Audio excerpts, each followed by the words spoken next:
Hello everyone, welcome to another Math 1 session in which the chapter that we are studying is financial planning. In this chapter, as we know, we are broadly going to talk about GST. क्या क्या पढ़ेंगे इसके अंदर? Number one, what why of the GST, उसमें क्या tax slabs होते हैं, उसके कितने कंपोनेंट्स होते हैं. उसके अलावा we will study how to decode a tax invoice देखने में कैसा होता है. From there we will move ahead to understand कि GST कैलकुलेट कैसे करते हैं and the last thing we will study is input tax credit. इसमें से पहली चीज़ आपने फर्स्ट वीडियो में देखा what is GST, why do we have GST etc. We also studied in the last video that how can we look at the various components of tax invoice. इसलिए आज हम लोग मूव करेंगे calculation of GST की तरफ. Before we move ahead, let's quickly recap what we already know. Okay, so first question coming up on the screen is Pawan Medical supplies some medicines. On some medicines, the rate of GST is 12%. Then what is the rate of CGST and SGST? The question is asking कि पवन medical के medicine पे total GST 12% है. तो आपके हिसाब से CGST, SGST कितना होना चाहिए? Think for some time. Yes, the correct answer is CGST is 6%, SGST is 6%. क्योंकि अगर पूरा GST 12% है, हमने देखा था वो आधे आधे में डिवाइड हो जाता है. Second question. On a certain article, the rate of CGST is 9%. Then what is SGST and what is the rate of GST? So CGST given है, आपको SGST नहीं पता, total GST नहीं पता. How will you find? You know that SGST is same as CGST, so that is 9%, and total GST कितना होगा? 9 plus 9, which is 18. So this was something that we studied previously. Moving ahead, from here we are writing the new objective that we are studying today, objective 5.3. So please start writing. We will be able to calculate GST amount on various sales and purchase. तो आज हम लोग सीखेंगे different scenarios में अगर हम कुछ खरीदते हैं या कुछ बेचते हैं तो GST अमाउंट कैसे कैलकुलेट करते हैं. Under this there are 4 different types of question. तो इस पर्टिकुलर ऑब्जेक्टिव के अंदर 4 टाइप्स ऑफ क्वेश्चन है. 2 हम लोग इस वीडियो में करेंगे, 2 हम लोग नेक्स्ट वीडियो में करेंगे. So let's start ahead and do some solved examples of the first type. In this type of question the taxable value is given but the tax and total value you need to find. अब ये 3 terms क्या हैं, इनको हम बहुत अच्छे से समझ लेते हैं. टैक्सेबल वैल्यू मतलब वो प्राइस जिसके ऊपर टैक्स लगेगा. अगर आपको याद है पिछली बार आपने पेड़े का एग्जाम्पल लिया था, तो पेड़े का प्राइस था 200 और 200 पे टैक्स लगा था और वो टोटल अमाउंट बन के 210 हो गया था, right. So the taxable value for पेड़े वाज 200 जिसके ऊपर टैक्स लगा. मतलब आप बोल सकते हैं कि MRP जो होता है किसी भी प्रोडक्ट का वो टैक्सेबल वैल्यू हो सकता है. टैक्स मतलब कितना टैक्स लग रहा है. अगर टैक्स रेट बोला तो परसेंटेज, टैक्स बोला तो कितना रुपीस. टोटल वैल्यू वो होगी जो कस्टमर को फाइनली पे करनी पड़ेगी टैक्स ऐड करने के बाद. सो टैक्सेबल वैल्यू क्या हो गई? MRP समझ लीजिए. टैक्स तो आपको पता है कितना ऊपर से एक्स्ट्रा मनी आपका लग रहा है. टोटल वैल्यू मतलब taxable value plus tax add करके कस्टमर को जो पे करना पड़ रहा है. So let's see the first category. Pause the video, write down this question that Aarti Gas Agency supplies LPG cylinders to the customer for a taxable value of 545. मतलब cylinder का MRP समझ लीजिए 545 आपको गिवन है. GST charged is 5%. The rate is given. What is the amount of CGST and SGST in the invoice? मतलब जब bill बनेगा तो CGST कितने पैसे लग रहे हैं, SGST कितने पैसे लग रहे हैं, ये आपको फाइंड करना है. What is the total amount paid by the customer? Finally, customer को इस LPG के लिए कितना पैसा देना पड़ेगा? It is definitely going to be more than 545. And find the amount of GST to be paid by Aarti Gas Agency. Aarti Gas Agency जो GST collect कर रही है वही तो आगे वो गवर्नमेंट को पे करेगी. तो ये अमाउंट कितना होगा ये हमें कैलकुलेट करना है.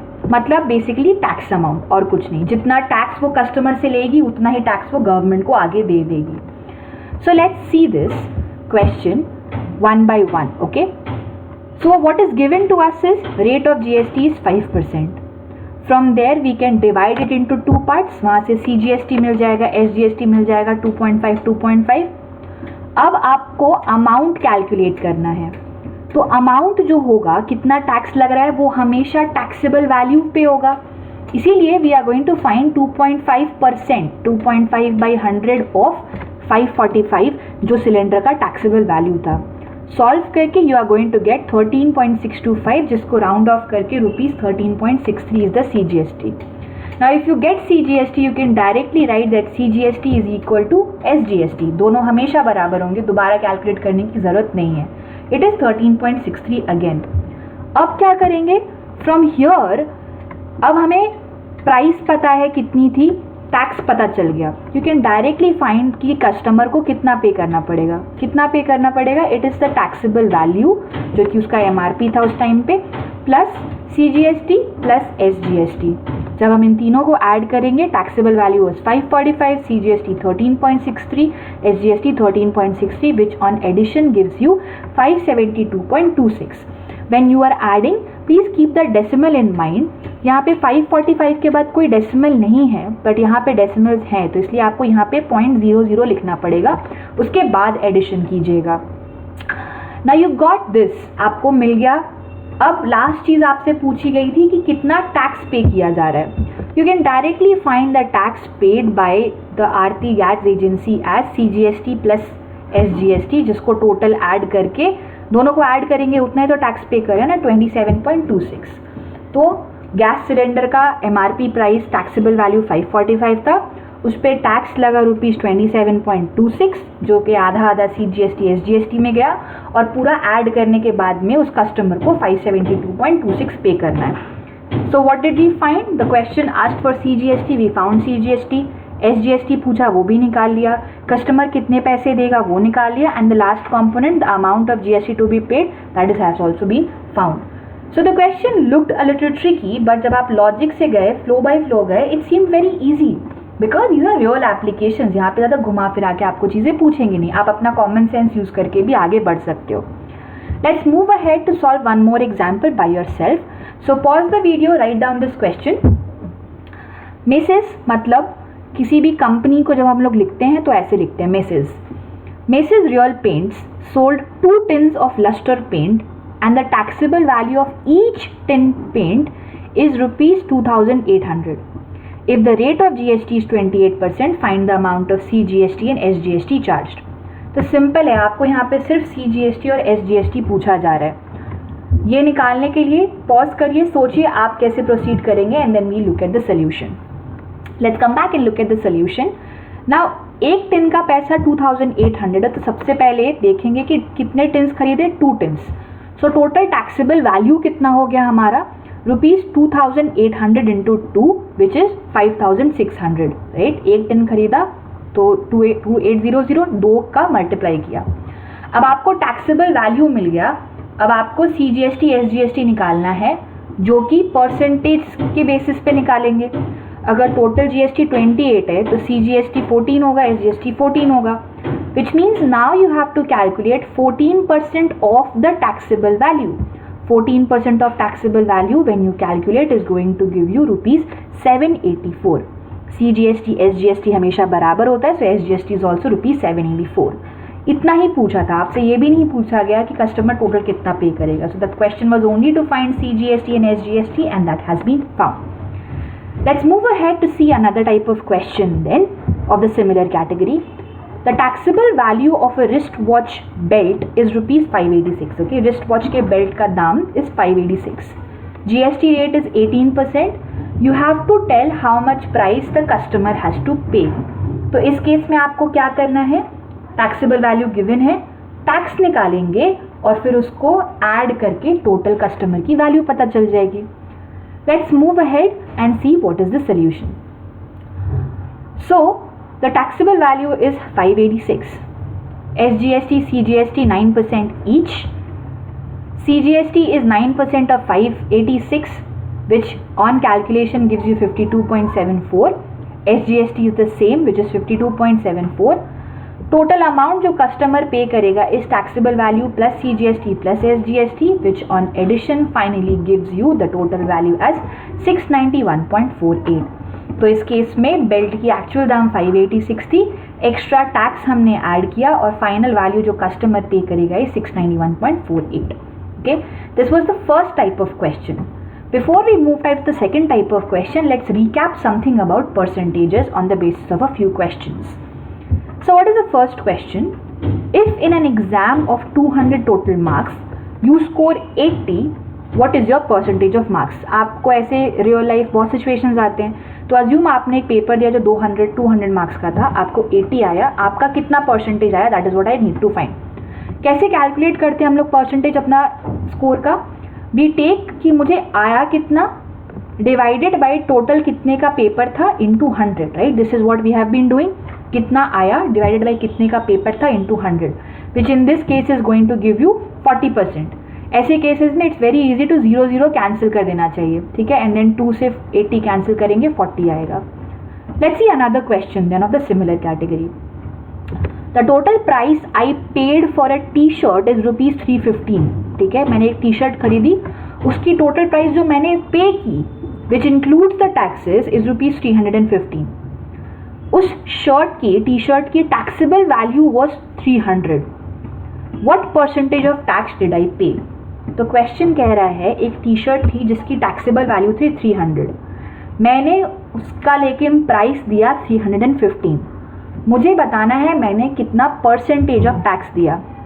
परसेंटेज ऑफ टैक्स के लिए आपको पहले पता करना पड़ेगा आपने कितने पैसे एज अ टैक्स दिए. तो आपने कितने रुपए दिया एज टैक्स? 15, राइट? क्योंकि 300 का था, 315 आपने दिया, मतलब जो 15 रुपए का डिफरेंस है वो आपका टैक्स है. Now that can be divided by 2 values over here. आपके पास 2 नंबर्स है, 315, 300. नीचे डिनोमिनेटर में क्या आना चाहिए? Think for some time. Denominator में हमेशा टैक्सेबल वैल्यू आएगी, टोटल वैल्यू कभी नहीं आएगी, क्योंकि टैक्स हमेशा टैक्सेबल वैल्यू पे निकलता है. So this is very important to remember here कि जो आप टैक्स परसेंटेज कैलकुलेट करेंगे तो नीचे हमेशा टैक्सेबल वैल्यू आएगी. तो आपने कितना टैक्स पे किया? 5%. From this we remember that tax is always calculated on taxable income, not on the total value. आपने 300 का 5% दिया, 315 का 5% नहीं दिया as tax. Okay? We needed this in order to solve our second type of question, जिसमें total value given होगी, आपको tax rate निकालना होगा. मतलब कस्टमर टोटल कितना पैसा दे रहा है ये आपको पता होगा, बट आपने कितना टैक्स रेट पे किया ये नहीं पता होगा, वो आपको फाइंड करना है. Let's see a question to understand better.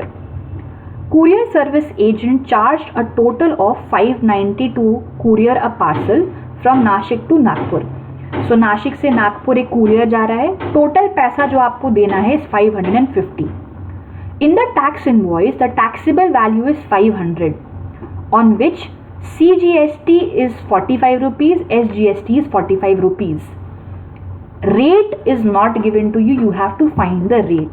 Okay, तो 500 रुपए का सामान था, कुरियर का चार्ज 45 एक्स्ट्रा दिया, मतलब 90 रुपीज़ एक्स्ट्रा दिए, और टोटल वैल्यू आपने जो पे किया इस 590. आपको रेट फाइंड करना है, मतलब परसेंटेज फाइंड करना है.